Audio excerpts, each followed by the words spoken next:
할렐루야.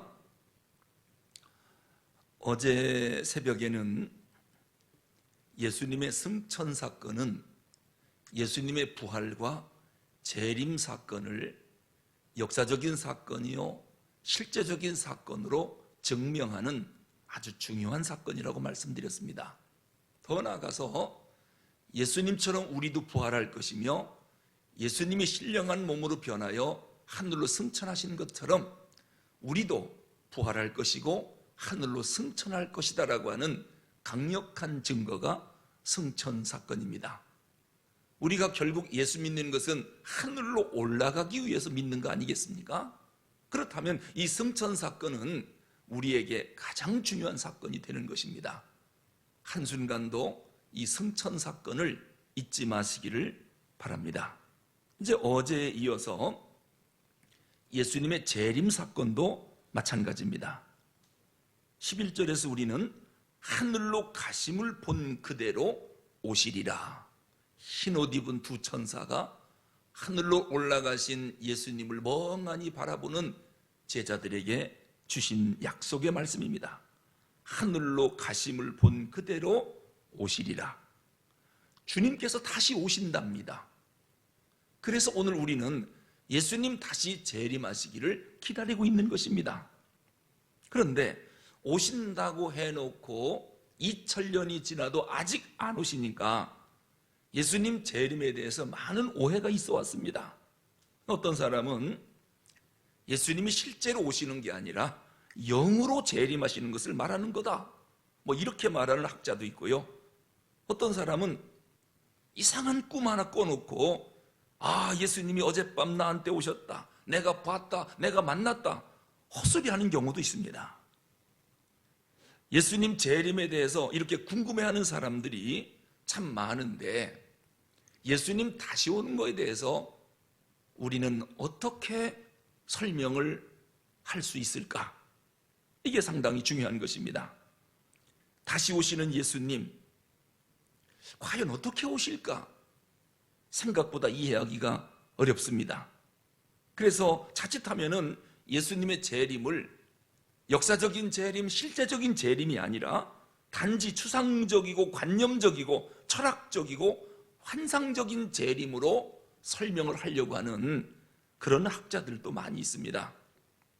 그런데요, 그거 다 잘못된 겁니다. 오늘 본문을 보니까 참으로 고맙게도 무슨 말씀이 있습니까? 예수님이 구름 타고 하늘로 올라가시지요? 근데 올라가실 때 11절 하반절에 보니까 하늘로서 천사의 음성이 들려오는데 이 예수는 하늘로 가심을 본 그대로 오시리라. 이 구절이 없었으면 큰일 날 뻔했습니다. 그렇지 않아도 이 땅에 재림 예수라고 하는 사람들이 참으로 많습니다. 각자가 스스로 종교를 만들어 놓고 자기가 재림 예수래요, 재림주래요, 이걸 주장합니다. 그런데 그 모든 주장들이 다 거짓말이라고 하는 것이 오늘 11절 말씀에 있습니다. 성경에 보면 예수님 승천하시기 직전에 제자들에게 마지막 하신 말씀이 뭐라고 그랬습니까? 그 말씀을 하고 하늘로 올라가셨는데요, 그게 사도행전 1장 8절이라고 말씀했습니다. 성령이 너희에게 임하시면, 예수님 올라가시면 성령님을 보내주신다고 그랬어요. 그 성령님이 너희에게 임하시면 너희가 권능을 받을 거래요. 그리고 예루살렘과 사마리아와 온 땅끝까지 이르러 내 증인이 되리라, 그렇게 말씀하셨습니다. 그리고 마가복음 16장 15절에서는 뭐라고 말씀했느냐? 그러므로 너희는 온 천하에 다니며 만민에게 복음을 전하라 말씀했습니다. 그리고 마태복음 28장 20절에서는 볼지어다 내가 세상 끝날까지 너희와 항상 함께 있으리라, 이렇게 약속까지 해주셨습니다.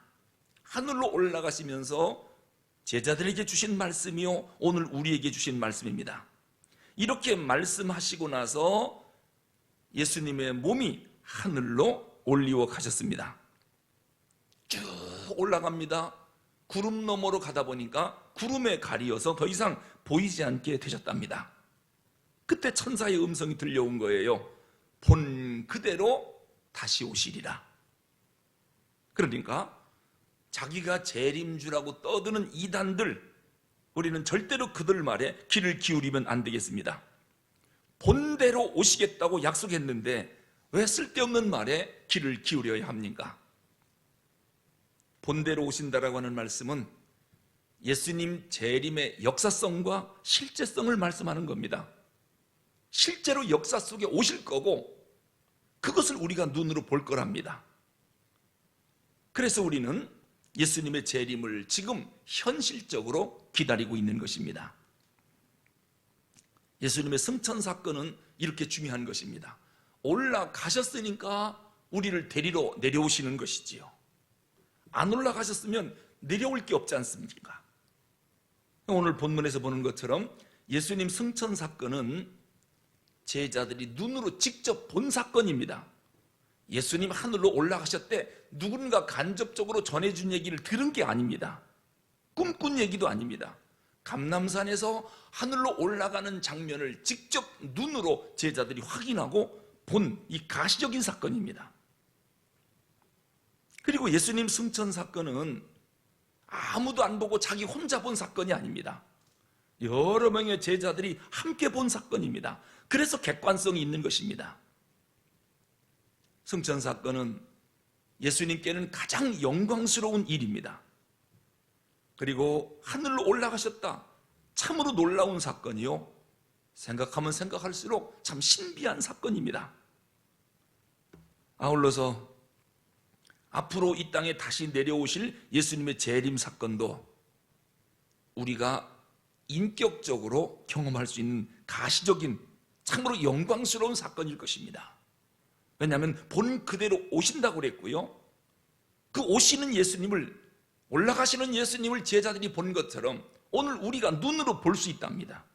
너희들이 본 그대로 역사적으로, 현실적으로, 구체적으로 너희들이 체험할 수 있도록 이 땅에 다시 오시리라.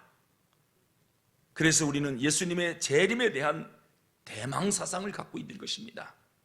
예수님 재림 대망사상은 초대교회 때부터 지금까지 2000년이 넘도록 계속 이어져 오고 있습니다. 주님 다시 오실 날을 그토록 간절히 기다리는 것입니다. 초대교회 때부터 오늘날 교회까지 교회 신앙의 핵심이 뭐라고 그랬습니까? 십자가, 그리고 부활, 그리고 재림신앙이라고 그랬습니다. 이게 사도행전적 신앙이라고 어제 말씀을 드렸습니다. 오늘 재림신앙, 이것이 기독교 핵심적인 교리입니다. 초대교회 성도들은 그래서 서로 만나면 뭐라고 인사했느냐? 마라나타. 마라나타가 뭡니까? 주님 곧 오십니다. 주님 곧 오십니다. 이게 초대교회 성도들의 인사였습니다. 마라나타.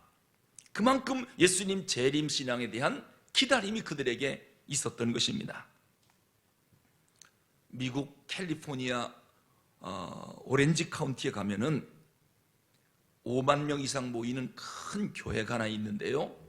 갈릴리 채플이라고 합니다. 갈릴리 채플.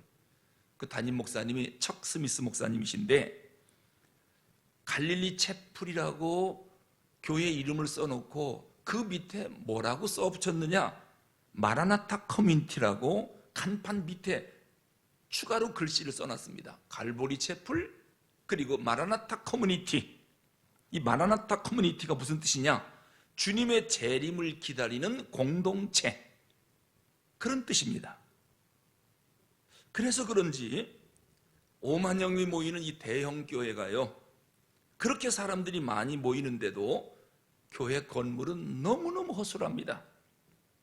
그래서 어떤 목사님이 척스미스 목사님에게 질문을 했답니다. 목사님, 교인들이 이렇게 많고 대형 교회인데 왜 건물을 이렇게 천막처럼 허름하게 졌습니까? 그때 척스미스 목사님이 뭐라고 대답했느냐?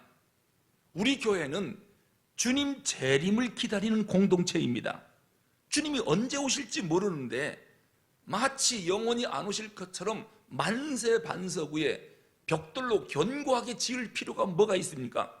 내일 오시면 우리는 전부 천국으로 들림받아 올라갈 것인데, 그래서 임시로 간단하게 교회를 졌다는 겁니다. 이게 갈보리 채플입니다. 마라나타 커뮤니티. 그 교회 건물을 보면 이 교회는 예수님의 재림을 정말 기다리는 공동체로구나, 그것을 알 수가 있습니다. 예수님 곧 오시는 이 재림을 기다리는 공동체이기 때문에 교회 건물에다가 너무 많은 돈을 들일 필요가 없다. 예배당을 너무 근사하게 마치 영원히 살 것처럼 그렇게 지을 필요가 없다라고 하는 것입니다. 내일이라도 예수님 재림하시면 즉시 떠날 마음으로 임시로 짓자는 겁니다. 이 마라나타 커뮤니티입니다. 이처럼 교회는, 즉 모든 교회는 주님의 재림을 기다리는 공동체입니다. 마라나타 커뮤니티입니다. 우리 두레교회도 마찬가지입니다. 우리 두레교회도 마라나타 커뮤니티입니다. 예수님 재림을 간절히 기다리는 공동체입니다. 예수님 재림하시면 우리는 즉시 하늘로 들림을 받게 될 것입니다. 이처럼 예수님의 재림을 기다리는 사람들은 2000년 전부터 오늘까지 정말 재림을 끈기 있게 기다리고 있습니다. 이게 너무 오랫동안 기다리다 보니까 문제가 발생했어요. 곧 오시겠다, 그리고 하늘로 올라가신 예수님이 2000년이 지난 오늘까지도 안 오시니까 예수님을 기다리다 지쳤는지, 아니면 예수님의 재림은 없는가 보다, 이렇게 실망하는 사람들이 점점 생기기 시작했습니다. 그래서 예수님 재림 대망 사상을 두고 4가지 중요한 학설이 있습니다.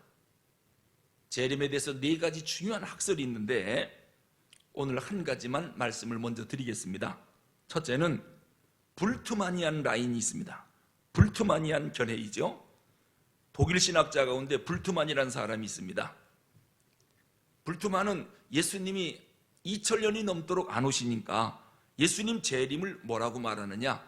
신화화 해버렸습니다. 신화화. 이게 무슨 얘기냐면 예수님의 재림은 실제로 있다 없다 이게 중요한 게 아니라 재림이라고 하는 재림 대망신앙만 갖고 있으면 된다는 겁니다. 안 오시면 어떠냐? 재림하신다는 신앙만 갖고 있으면 된다. 그 신앙이 중요한 것이지 재림이 꼭 있어야 하는 것은 아니다. 이것이 신화화라고 하는 것입니다. 결국 재림이라고 하는 역사적 사건이 중요한 게 아니라 재림이라고 하는 신앙적 사건, 신앙을 갖는 것이 중요한 것이다. 그리고 재림을 간절히 기다리는 성도들의 신앙으로 오늘 교회가 세워져 가는 것이다. 이렇게 주장을 합니다.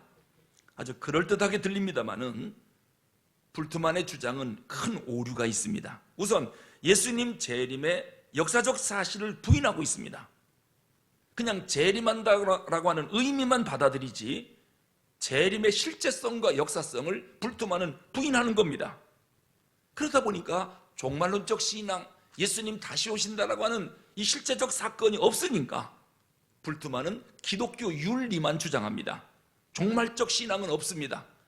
단지 기독교는 사랑해야 하고 봉사해야 하고 서로 친교해야 하고 이것만 열심히 강조하다 보니까 오늘 독일 교회가 완전히 생명력을 잃어버린 겁니다. 왜요?